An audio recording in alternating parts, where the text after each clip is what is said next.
Hey everyone, welcome back to 90-Degree Turns, where we expand the minds, beliefs, and perspectives of the collective and awaken the sleeping many. I'm your host, Trisha Margus, and today we have Eric Rains from Unleashing Natural Humanity. Hi Eric, how's it going? Hello, it's going pretty good, Trisha. Thank you for having me. No, thank you for being here. And we're in lovely Ventura, California at the Dimensions of Disclosure Conference. So let's give our audience a little bit of a painting of what you do and your background for those who don't know. So for those who don't know, I am Eric Rains, founder of Unleashing Natural Humanity, and the natural human is what we are really trying to activate and turn on. And a natural human is a fully embodied soul inside of a body that has complete and total access to the mind and the spirit levels, all right here in physicality. And when we start to tap into these skills, there's truly miraculous things that happen inside of the body, from spontaneous injury healing to getting rid of diseases, to finding latent trauma inside of the body that goes all the way back to ancestral levels, and then cleaning it out right here and right now and experiencing the effects of that. And it's a very, very fun path of life that I've somehow managed to trip into, and I'm just having a blast along the way, decoding, teaching, and learning as I go. Great. Thank you for that. So I guess we could start off with, you mentioned about ancestral trauma. So let's kind of just dive right into that. And can you tell us, so this is a generational thing? This is trauma that one can get when they're childhood. Where does this begin? Where does it start? So it begins in multiple places. Like if we were trying to go back to the very beginning, we're going to look at the initial planetary cataclysms that, created a lot of natural destruction that caused a lot of death and destruction. And from those right there, we actually see, even in a highly advanced society that's completely connected into the mind and the spirit, if you all of a sudden have 99% of your population who transitioned in a very quick, rough way, there's going to be a lot of trauma from that. There's going to be sadness, despair, things that are intrinsically, they just don't feel good inside. And what happens is, as these things are not processed, as they're not cleared out, you end up having the generation afterwards, they end up having those feelings and those thoughts and those emotions, pretty much the symptoms of the trauma, like the PTSD, without ever having experienced the trauma itself. And so what ends up happening, like we talk about this in, like the Bible talks about it, the sins of the father become the sins of the son, epigenetics, where we have, like Bruce Lipton talks about it quite a bit. One of the biggest studies that was actually done was a famine and feast cycle that was happening in Sweden, where they had a really good number of the people who lived there, the births, the deaths, and as well as the crop yields. And so you could actually tune into and see as certain young men went through famine without having gone through puberty, that actually did something to their genetic code that further down the line you could actually see the effects in their grandchildren. And that's just a physical level with like a lack type of a thing. Say for instance that we have like the Irish history is actually a really good one, because I'm Irish and Native American. So I've got these two different genetic lineages inside of me, and both of them have a lot of trauma inside. Now, the Irish specifically, they were actually one of the biggest slave-traded races on the history of the planet. And this was before the African-American slave trade. And so we were actually traded up into right when slavery was abolished and everybody was emancipated back in the 1800s.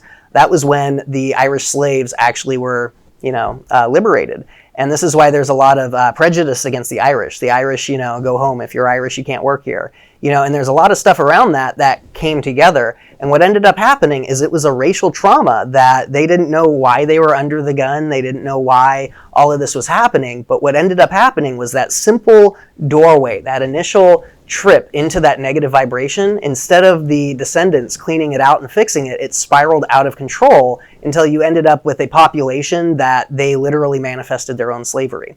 And it doesn't mean that they wanted to cause that, like they wanted to be a part of that. It was just that the impulses and the emotions inside of themselves, it created a heaviness and a darkness that attracted a really negative timeline. And so this is one of the things that I've been actively cleaning out. And, with the Native American side, we've got a whole history of genocide that came through. And it was a spiritual war. It wasn't a physical one. It was actually trying to shut down the goddess collective and the indigenous understanding of how the earth works. And so what I've been doing is through these genetic lineages, I've been going back and finding these places where it's extremely heavy, where there is trauma, where there's spaces that are, screaming in anguish. And it's something that through my doorway of right here and right now in my genetics, I can go back into the past, because the past isn't real, the future isn't real, there's only right here and right now. But if that energy is viable, that means that right now we can clean it out, even if 50,000 years ago is when these people existed. And so that's one of the big things that I have really gotten into the place to where this is one of the most important things that I can do for, I guess you could say, the most bang for your buck. And so what I teach people to do is how to clean themselves out, and then as soon as they have the access to the high vibration and low vibration sensations, they can then detect anything that's low vibration because it feels heavy, hard, it's pulling in, it doesn't feel good, and then they can detect high vibrations. And so you can actually follow back that low vibrational connection all the way back in through the genealogy into the family tree, through your matriarchal side and your patriarchal side. And you can go in and feel the actual heaviness there, and not even knowing what the trauma is, you can clean it out, and suddenly you have all this extra space inside of yourself. Suddenly you have your thought processes, your emotional processes that are triggered, that are wounded, things that you can poke at and they're festering. Those types of things, they just disappear, and suddenly you have this clean, healthy space inside of it that even inside of thinking of the emotion or the trigger that was inside of that before that would cause a really nasty reaction inside of you, it's like you feel nothing. It's like you feel almost like something's supposed to turn on, and then nothing flips over, nothing turns on, and then you don't have the effects of that trauma anymore. And when that happens, we don't have to pass it down. We don't have to give this to our children for them to figure it out. We broke the cycle. Yeah. We broke the cycle right then and there. And this is exactly how we not only start showing our children the doorway into this fifth dimensional world, which, we exist, we're like the bridges right now. We exist, we were born in the mind. We rose up in the mind using our words, our thought, our hearing, our taste, our touch, our smell. And so what we're doing is we're making a bridge into this fifth dimensional world where it's outside of the senses of the brain and inside of the experience of the body. And as we clean out these levels inside of ourselves and we recognize them as they pass down, and we let our children know, hey, this is something I've been working on, and I don't know if I'm very successful at this. This is still a problem for me. This is what I'm doing. This is what you need to watch out for, because this is what caused this and this problem for me in my life. And I want you to know this so that way you can take up this mantle, because once I'm not here anymore, you're going to have to clean out everything that I wasn't able to find, And so we're going to start refining and start really looking forward to the next 7 generations, where it's not like we're planting the trees for ourselves to sit under. It's like we're planting the trees for the generations to not even just sit under and rest under, but, maybe build something out of that wood. Once it's big and massive, they can turn it into a house or something, And it's like you have then planted the seeds for that future generation to utilize. And we don't have anywhere near enough of that. Like, we need a lot more of that in our society, because right now we're coming down to the point to where it's almost like this genetic knowledge, it's being lost. It's like the culture, the history, the understanding of who we are and where we came from, it's all getting whitewashed out in the mix. And we have all of these things that are happening in the background, politics, electronics, we've got all these different things that are constantly drawing our attention to the outside, and then they trigger the things on the inside. What I do is I go backwards. I go in and I figure out where the triggers are on the inside, and it changes the outside. So that's what I do with the ancestral stuff. Wow. I think so. I think it's a really interesting point you brought up, that you don't even have to know where the trauma came from, but you can feel it there. So as long as you can kind of energetically test out the waters, know that it's there, then you can clear it. That's absolutely fascinating. Exactly. And as soon as you have awareness, you have the ability to shift it. Yeah. Like, that's what we are as etheric alchemists. And as soon as you recognize, I don't enjoy this, you can create so much of what you do enjoy that it's like turning on a light in a dark room, and it has no choice but to dissolve and let go. Awesome. Right? Thank you. That's really great. And I feel like it's very, very important in these times, because even in the past 100 years of our history on this earth, there's been a lot of wars and trauma just in the 100 years, and then take that, times it by as long as humans have been around. There's a lot of stuff that we have to go and clear. A lot. And whether it's something as simple as someone's childhood trauma, or going to war, or who knows, another alternate reality where something awful is happening, you can go and clear that through. Which is incredible. And like you said, with the 7 generations forward from now, it paints a really potentially beautiful image of what could be if we start now. I mean, you have children, you can teach them these techniques, and then on and on and on and on. you can just clear the slate and have like a tabula rasa. Yeah. Completely. Well, and the really amazing thing is, see goosebumps here. It's not just trauma that we can pass down. Trauma, it echoes through the genetics and it doesn't feel good. So it's the one that we draw our attention to because we're predispositioned to look at the negative. We also pass down gifts. Like, how many points of love were in your family tree that led to that next generation? You know, how many points of connection can you tap into of just absolute unconditional love and union that creates a child? Like, there's a lot. That's amazing. And it's magic. Yeah. It's truly magic. And when you step in and you start looking at it like that, then you can start picking and choosing. You can go, oh, wow, like 7 or 8 generations back on my mother's side, like, there was such an opening right there. Like, everything else that came before that, it felt like it was dragging down. This is getting bigger. It's opening. It's lifting up. What's in there? And then all of a sudden you go in, you start exploring it, and the next thing you know, you're getting a download for the skill or the gift or whatever it is that energy was that she was using. And suddenly you can use it too, because we can pass it all down.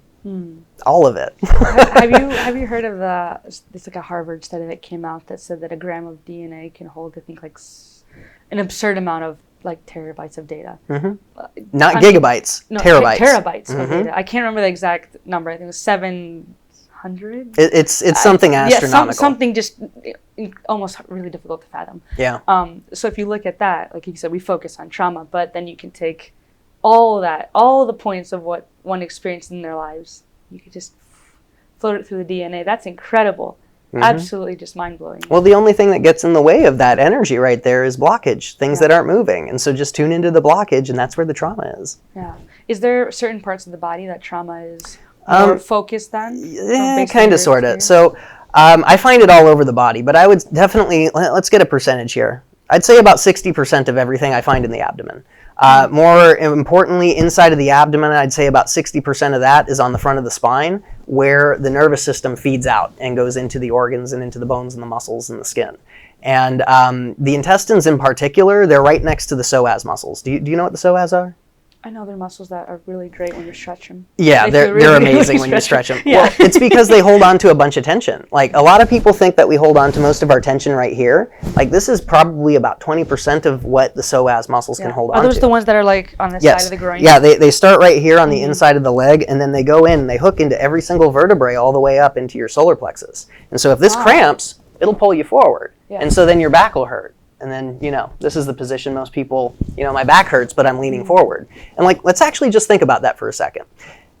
We curl around pain. So if your back hurts, how come we're not bending over backwards? Because if you think about it and I, slugged you in the stomach, that's going to hurt and you're going to curl around that because that's where the pain is. It's on the front side. And yet we're bent over forward saying that our back hurts. It's the psoas. It's pulling us forward. And then everything on the backside's like, hey, you can't do that. And then no, come back here. And then you end up with that pain in the backside. And it's the backside that you feel because the front side's the one with the problem. This is the one reacting to it. So anyways, the psoas muscles, they are right next to the adrenals, the kidneys, which holds on to fight or flight resonances. And for women, it's right around the uterus. There's a lot of divine feminine energy in the ovaries and hormonal balance that goes on in here. And with sexual trauma, that's something that's right in that area, and it can go into the muscle memory. And so it's really, really rough, and not just for women, for men as well. And it's really, really rough when you have like that type of a trauma inside of the body, because what it does is it's not just a mental thing. It's not just a physical thing. It's an emotion. There's a feeling of powerlessness, of the anger of something like that happening. And all of those emotions, that dirty feeling, whatever it might be that rises up, it gets stuck in there. And so when you end up having something like that stuck in there, all you have to do is think about that moment in time, and immediately the emotion's there. And so that right there is when we start to really kind of recognize that these organs, these neurological systems, these muscles, this is not just something that we are existing inside of as a field of consciousness. It is something that we are deeply, deeply connected into in a way that goes so much further than we ever thought was possible. Like, our DNA goes all the way back through time. Like, where is the origination? There has to be something that started the flow, but it all had to evolve from that one point. Like, it couldn't have been just a bunch of points that started independently of each other. It was all conscious connection. And as that started to evolve, even if it was just, single-celled organisms, like, we are still connected all the way back into that from the very, very beginning. And when we go in through these, it's really kind of just recognizing what we like and what we don't like, and then not shrinking away from what we don't enjoy, but actively creating what we do want and putting it inside of there until it releases, until it lets go. And then we don't have the emotion anymore. I mean, it sounds simple when you say it that way. It's like, oh, okay, I'll just go through and clear it. But then how does it actually work? The concept is simple. The concept, yes. But then let's say someone does have like sexual trauma or an abuse that they had to go through.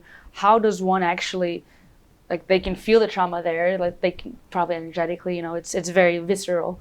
Then how can one clear it? Is it just the intention? Do they have to do certain energetic work? Like, what would you suggest for someone who is going through something like that? Every level of trying to clean this out, no matter how strong or how intense you're able to create that connection, it does relieve and release and transmute to some degree. There are definitely things that you can do that are a lot stronger for getting rid of things. And I would say personally, like, I've got a history of sexual abuse myself. I had to actually clean these things out of myself as well.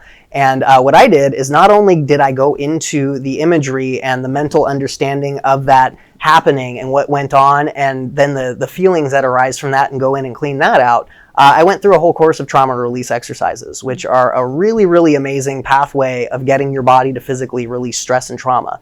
And pretty much what you do is you burn out your legs until you're shaking. And then you, like if these are my feet, you just kind of put your feet like this, as close to your butt as you can. And then you lift your legs up, and then you slowly drop them back and forth. And so when you're doing this, it's like you only want to lift maybe about a half an inch for every 30 seconds. And you'll find a point to where all of a sudden it'll start doing this weird seizure thing, and the more that you try to relax it, the worse it gets, until eventually you're like seizuring and flopping and making weird noises that you have no control over.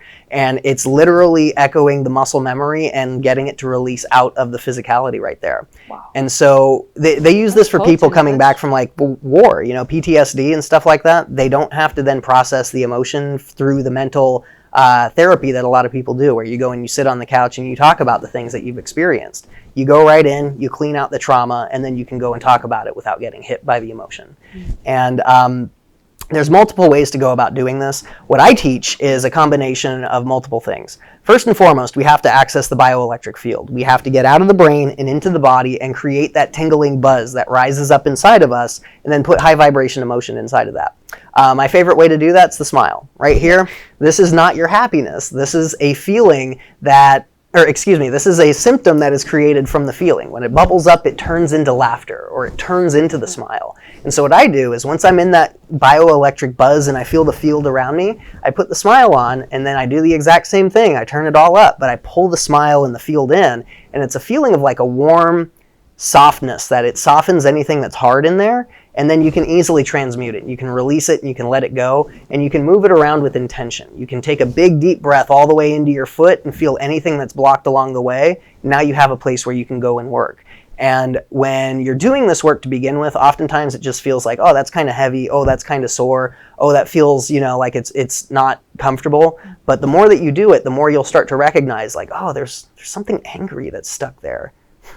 What's going on there? And then it's like you kind of open it up and you look through, and suddenly you're seeing that time, on the playground where that kid took your ball or something like that, and it's like, oh, wow, how was I still holding on to that? And like, wow, that anger for something so small, that was actually kind of big, but that's what it is. It doesn't matter where it's at. You might have somebody on the playground take your ball, or you might go to war and watch your best friend die.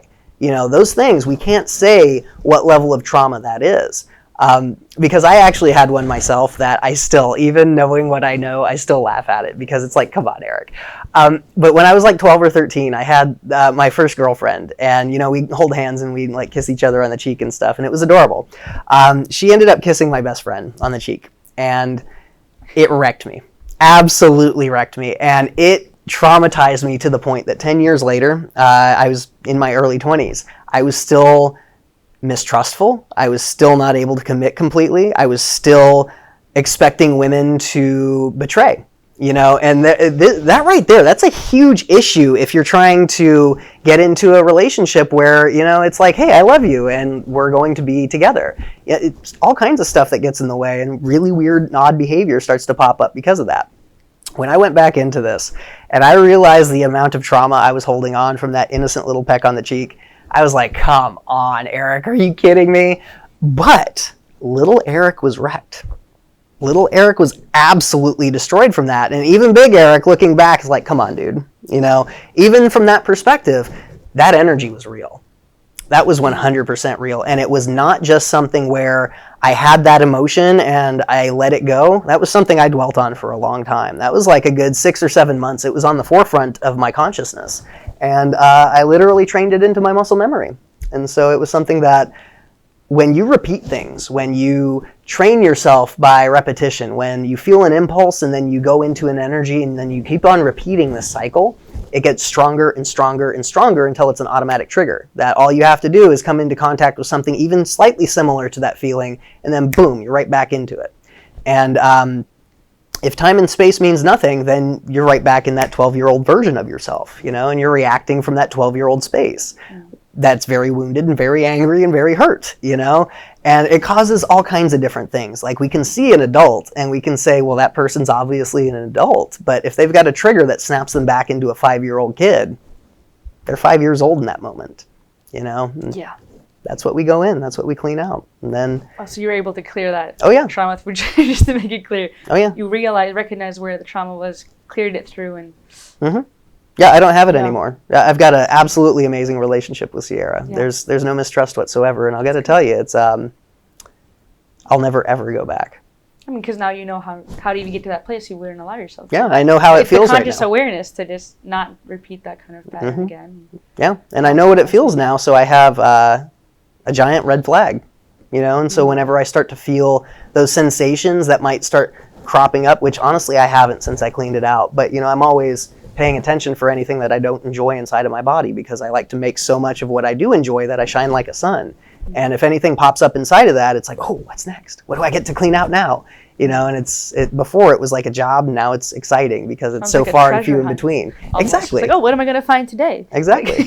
Yeah, that's exactly what it is. It's really amazing. I really enjoy what I do. No, that's great to hear. Yeah. That's really great. I mean, you're blessed to be able to do exactly what truly you am. love, I truly am. So then I'd love to get into, I know, or previous when we've talked, we spoke about Qigong and the benefits of it, and just how amazing the energy work that can be done with it. Do you know more about like the Chinese Meridian system? Could we go into that? Definitely. And kind of go, I just find it fascinating. I'd love to know more in depth from your perspective, and how it balances with Qigong and how all this energy work kind of connects and intertwines. That is definitely a big topic. It is. Okay, so let me wrap my perspective around this. Okay, so we're going to start off from the meridian perspective. So we've got 12 major organ meridians. So we've got lungs, heart, liver, gallbladder, stomach, lungs, heart, stomach. I'm doing this backwards. Gallbladder, liver, stomach, spleen, bladder, and kidneys. Lungs, heart, pericardium, large intestine, small intestine, triple heater. So those are the organs right there. And the triple heater, it's not actually an organ, but the pancreas itself. This is what I honestly think that it ties into. And so the pancreas has a field that it affects multiple areas of the body. And so that's what I think the triple heater is actually dealing with right there. So what these are is it's a flow from point A to point B. It's either earth to heaven, from the feet to the head, or from heaven to earth, head to the feet. And what these pathways do is this is a bioelectric magnetic field that is flowing in very specific pathways through the tissues of the body. It's almost like a current of energy, that bioelectric flow. And what they do is they have very specific pathways that they move through the body and they hook into the organ. And so the organ itself, it gets powered by the chi flow. Then the chi flow, if it starts to get blocked off, like if the organ itself starts to overload with a negative emotion that it's susceptible to, what ends up happening is it's like that chi flow, it's like water hitting like a rock or something like that. And it just either stays there or it flows around it, and it creates dysfunction. And so with acupuncture, what they do is, like, say for instance, we've got the large intestine meridian right here, and there's a blockage coming up the large intestine meridian, and you've got no flow through right here, but it's really active here, and it's really active here. And what's going on is you've got pain in the arm and you've got discomfort in your abdomen. So what acupuncture would do is they would place a needle in right here and a needle in right here, and then instead of going through the blockage, they would transmit it all the way over to the top and get the energy from where it needs to go to where it's stuck. What I do is I clean out that entire blockage in the center right there. And what that does is it opens up the entire meridian field, and then it starts to power the organ. It turns on the bioelectric field of the organ. It brings more blood cells. It brings more platelet-rich plasma, more nutrients to the area. And then it also starts to unlock the tension in the area, which opens up the breath field and allows you much, much bigger breath expansion. So these meridians right here, when they are connected and they're fully operating, they're hooked in by the central channel meridians. And the central channel meridians, it flows up the spine, over the top of the head, and down the front. It's like a big loop inside of the body. And this is what a lot of people call kundalini. But the problem is, the kundalini that is most people talk about right now is nothing more than a flow up the spine into the head, but there's no return. And so what ends up happening, people start talking about these crazy kundalini symptoms and awakening symptoms that they're having, like almost like psychosis in some cases.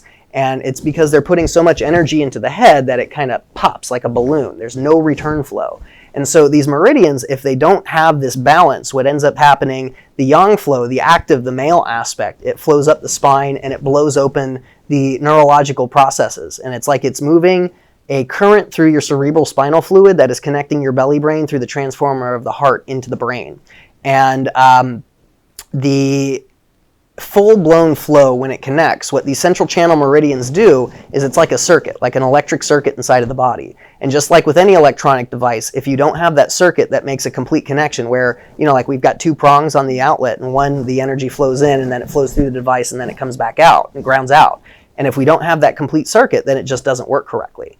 And this is what we are really kind of balancing out, is recognizing that dense energy is like a clay stuck inside of a waterworks system.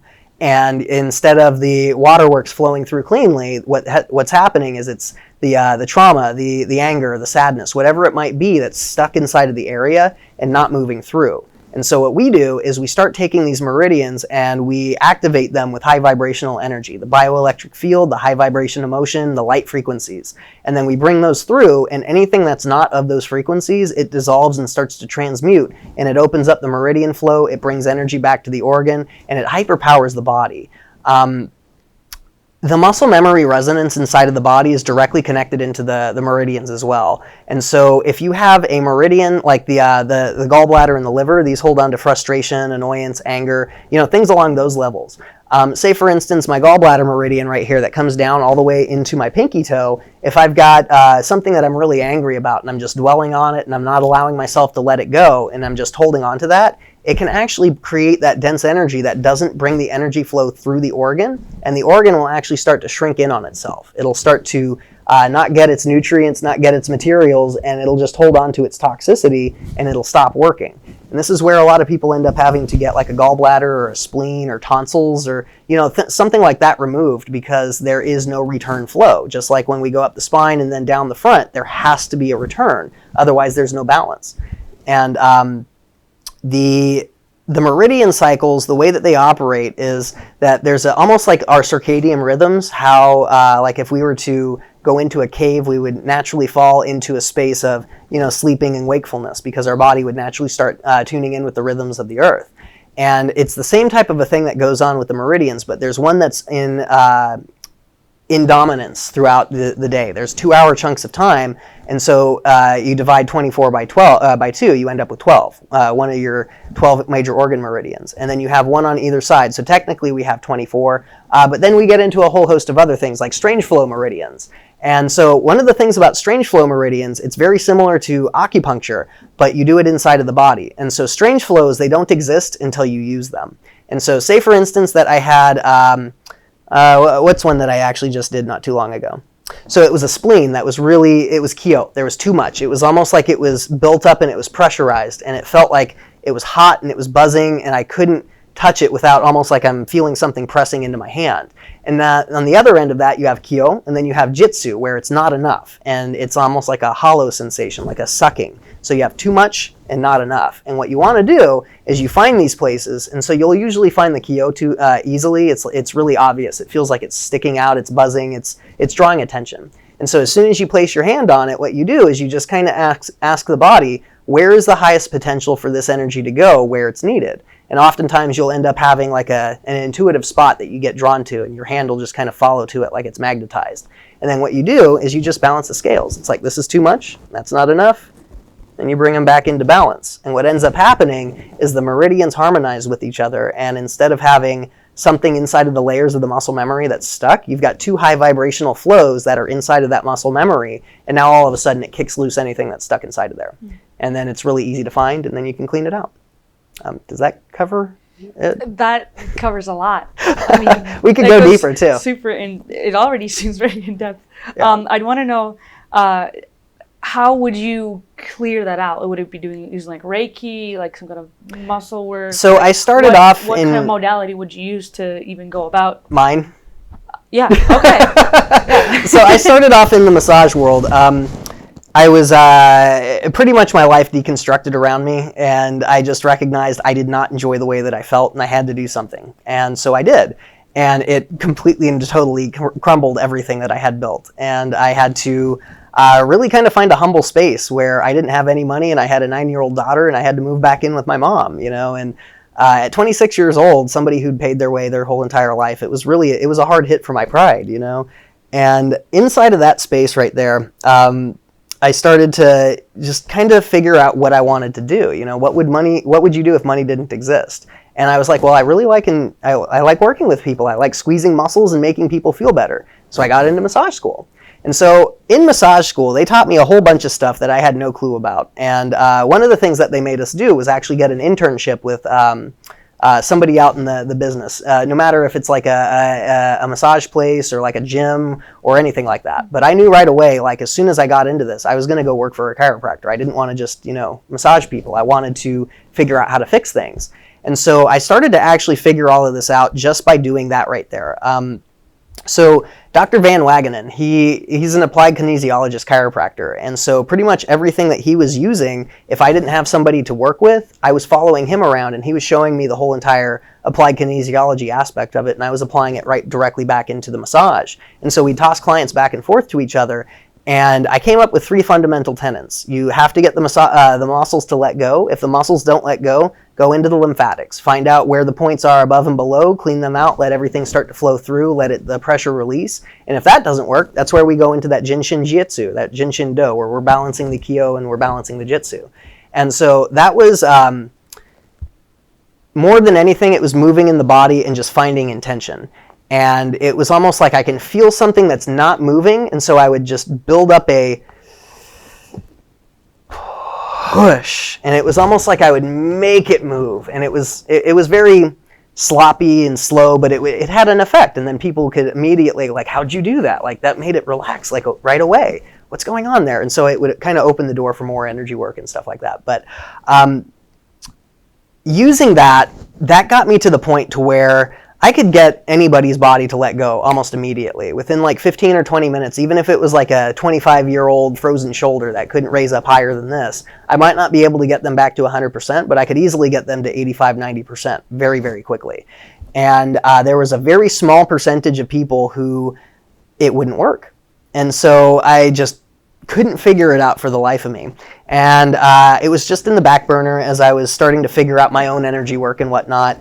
And then it was actually when I started to tune into that high vibrational bioelectric field where like a really quick tutorial is instead of controlling the breath with the brain, you go into the sensations of the breath and you feel your bones and your muscles and your skin expanding. And what that does is as you tune into those sensations, they get more intense and you can turn them up. And as they turn up and they get stronger, it creates that buzzing inside of the body. And that's the bioelectric field. So as I was playing around with that, and then I started to recognize you could put very powerful frequencies of light inside of it, very powerful frequencies of emotion inside of it, I just started moving that through the body. So let me give an even more concrete example, something people could use. Say, for instance, that there's pain in the shoulder. There's something that it's hurting, and you could use this for anywhere. It's not just in the shoulder. But say there's something that's hurting right here. What I would do is I would slow my breathing down, and I would start to pay attention so much inside of here that I could feel the muscles on top of the rib cage. I could feel the shoulder blade, everything expanding, everything opening. And then what I would start to do is hijack my exhale. And so I would turn up my awareness as loud as I can make it, and then dissolve everything like it's Velcro holding on to tension.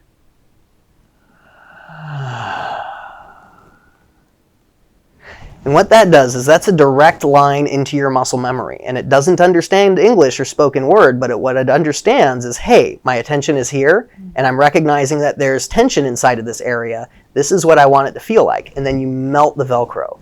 And so what that does is it releases the muscle memory, and then you can start actually moving energy through. So once I got that to relax, if it didn't completely and totally let go, what I would do is inhale into my hand, almost like I'm one giant lung from my nose all the way into my arm. And on the exhale, I would dissolve everything and let it drain right into the gravity of the earth, like I'm draining sand out of an hourglass. And so that's actually how you transmute and take that blockage into something that it's solid and it feels uncomfortable. And then you start kind of chipping away at the edges until you find the core aspect of it. And then you just transmute the core aspect of it. And then, wow, that feels great. That's fascinating. Right? That's absolutely fascinating. So then I've got a specific question then, because for someone, let's say you have shoulder pain, you can be consciously aware that you have shoulder pain, but you can still go on with your everyday activities. Let's say someone has something like migraines, where their whole mind is being attacked and they can't really have They can't look at anything else? They can't look at anything else. They don't have an option. So what would someone do something more? When you have something where you can't concentrate inside your body, what you have to do is start getting in from a different direction. There's always a way to go. Yeah. What I do is I go from the inside out. If you can't come from the inside, you have to come from the outside. And so what I would do if I were those people is I would go into, I'd look for somebody who's really good at myofascial therapies with massage. Because oftentimes when you have tension inside of your neck, this is what's causing most of the issues that cause the pain inside of the head and the migraines and whatnot. Like if you actually look at these muscles right back here, these two that pop up and you've got that little dip in between, those are called the rectus capitis superior minor. And those muscles right there, they are hooked directly into the dura mater that surrounds the entire brain. And this dura mater is like a sac that surrounds the inside of the head. And so when these muscles get tight, it pulls that sac back, and then you end up with pain in the top, the front, and the sides of your head right there. So that tension right there alone, just having somebody relax and get your muscles to move and let go and get the lymphatics to flow through your body and from the neck to the head, that's oftentimes more than enough to get those to release. If that's not enough, sensory deprivation float tanks are hands down my favorite thing in the world. Well, I can't say that. I've got a lot of favorite things, but sensory deprivation float tanks are easily in my top 5. Sweat lodges are actually another one of my amazing ones too. But sensory deprivation float tanks, what you do is you float inside of this flesh temperature water that is so full of Epsom salt and magnesium that you float. You have no weight whatsoever. And then they close the clamshell and you can't see anything, and it's soundless inside of there. And so what ends up happening is you can start going into breath work inside of there, and you can do so much that it's relaxing. It's gentle. You're not holding your weight. There's not tension patterns that are keeping your posture upright. There's nothing going on that level. And then you can actually start to relax your body, which will allow these pressures to release. Because headaches are nothing more than pressure. It's like, you pump up a ball too much, it's going to pop. And that's kind of the same thing that's happening inside of the head. And that's why we experience that either blockage or buildup of pressure. And if there's a blockage, you build up pressure behind it and it hurts because you can't get through it. But if there's no return flow, if there's no release, then it's like a balloon that blows up. So either way, it's the return flow. So. Wow. Well, thank you so much for that. I think that all the information you say is just so in-depth and fascinating. I hope our viewers find it fascinating as much as I do, because I'm learning a lot. Well, and I've always wanted to try the sensory deprivation tanks. It's been on my list of you have to go do this. So I'm going to now. Groupon. Groupon's always having deals for the sensory deprivation float tanks because, they're like a fad thing where somebody does it 2 or 3 times and they're like, oh, I feel absolutely amazing. And then they forget about it, And they might talk about it to other people every once in a while, but they don't really go back to these things. I think this needs to be like a staple, at least once a month for everybody. And, Groupon, they've got really good deals on them. Normally they're equivalent to like a massage, like $1 a minute. 60 minutes is $60. But for the most part, you can find like $25, $30 hours on Groupon, and it's so worth it. Yeah. Oh my goodness, they're amazing. I'm going to definitely dive into that, because I had a few years ago, I'm like, oh, I really wanted to try it. I just kept on pushing it back, but now you've just reminded me that they're phenomenal. I'm going to go do this. So just from a massage therapist point of view, like the first time I ever did one, I went in and I think I was working like 7 or 8 hours that day. It was a long day of massage, and I was like really tight, and I was using my arms all day. And as I was going in, I was rubbing into my rhomboids, and I could feel trigger points in there, like little bumps in the muscle kind of sliding through. And when I went in there, I was just in there for an hour, and I put my hands up above my head, and I fell asleep in there until the thing beeped and it woke me up. And I came out, and all those trigger points and bumps and lumps in my muscle, completely and totally gone. Completely and totally gone. It does a better job at massaging than I did, and I was hands down one of the best people could come into contact with. You know, and, it's kind of I don't like saying that, but it's totally a thing. The sensory deprivation tanks they're much better for you unless you need human contact. You know, like if you crave human touch and you need that connection in order to get things to let go, then I would definitely say the massage. But the sensory deprivation float tanks are phenomenal. I actually want one in my house. Like, that's how much I love them. That's great. Yeah. Okay, I'm going to go find a Groupon and go check that out. Oh, they're amazing. You guys do that too. Go find a Groupon. Groupon, I'm telling you, you'll find them. And if you don't find them right now, just wait 2 or 3 weeks and you'll find one. They pop up quite a bit. And these float tank operating centers, they're getting pretty prolific. They're popping up fairly often now, and you can find them within 20 miles of you pretty fairly easily now. Awesome. Thank you so much for that. Definitely. Insight. So, oh man, you just have such a wealth of knowledge, I feel like, with energy and also physically knowing massage. What I wanted to ask you when you were speaking about your massage experience, though, was so when you're physically giving someone a massage, do you ever feel like your energy is literally being transferred to the other person or vice versa?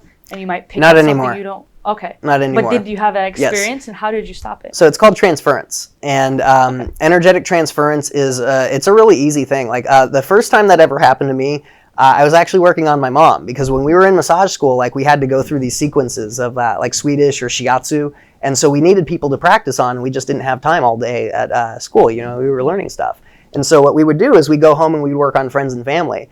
And I remember I was watching TV in my living room, and I was working on my mom, and her hip was all messed up and doing a whole bunch of weird things to her for like the whole week. And I wasn't paying much attention. I was just kind of, you know, paying more attention to the TV than I was actually paying attention to her. And about maybe 10 minutes after we got done with the massage, I had this zap in my hip that it almost dropped me. And all of a sudden I've got weakness in my leg, I've got pain in my leg, and I mean from a 0 to, like, if 10 was the worst, it was like right at a 7 or an 8. You know, it was right at that level where any more than that, and I was going to start getting really, really uncomfortable and like start going after pain medication, you know, or something like that. And when I started to really kind of think about it, I remembered my instructor, Lucas, telling me, like, you really have to be focused in what you're doing. You have to be in the moment. You can't really let yourself distract yourself, because if you're thinking about something else or your mind's in a different place and you're not giving 100% to the client there with you, oftentimes if they've got trauma or something inside of the muscle memory that's like a wonky energy, it's really easy to slip inside of you. And this is where a lot of energetic practitioners end up kind of getting messed up, because they end up dealing with everybody else's issues and they don't have the ability to just stay sovereign inside of themselves. So one of the things that I do every single time before I ever touch somebody, I inhale laughter and joy and excitement and light into my hands. And so then I automatically have, like, it's a buffer. Anything that is going to transfer back to me, it has to be of that resonance or of that vibration. Otherwise, it's going to have to go around. And if it goes around, that means it's a lot stronger, and those are really easy to feel. And so if you feel something really heavy kind of settling over you, or a really nasty emotion as you're working on somebody, or physical pain even, like it's really easy to transfer physical pain.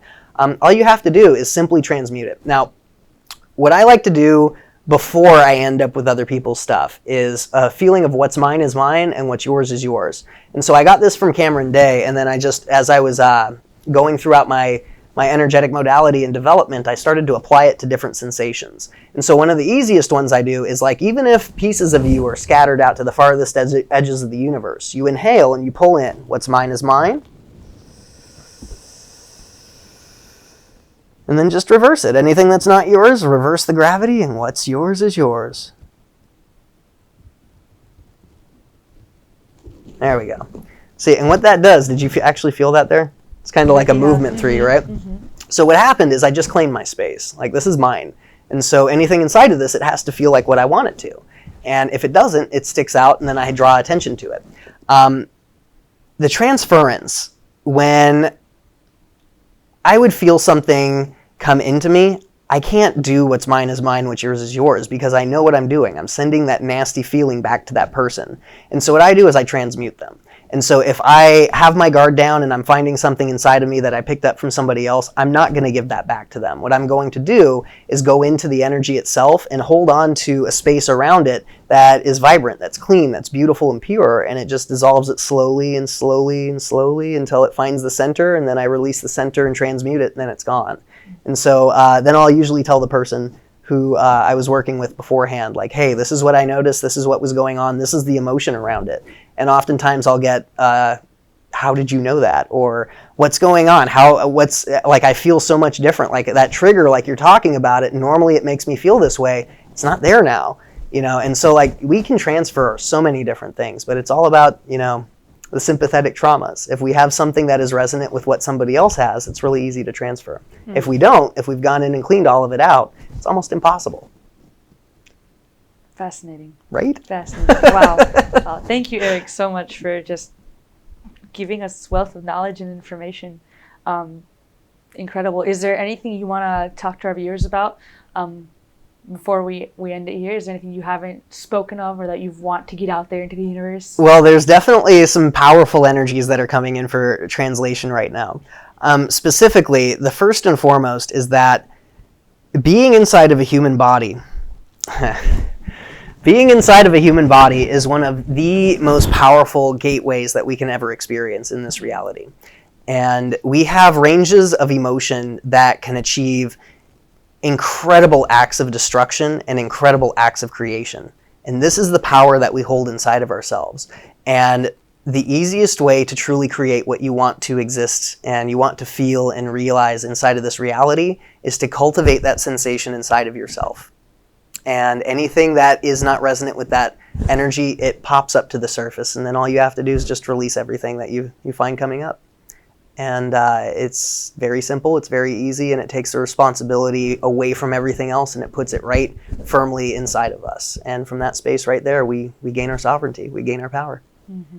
Thank you so much. Mm-hmm. I couldn't agree more. Yay. Because we can create a reality. We can. Literally every moment that we Every single moment.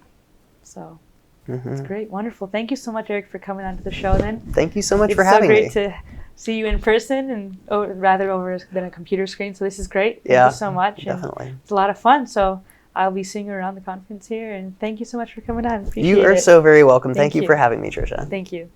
All right, guys. So catch the next episode, and we hope you enjoyed this one. If you guys have any questions or want to connect with Eric, there's going to be information in the comments down below. So thank you so much. Bye. Bye-bye.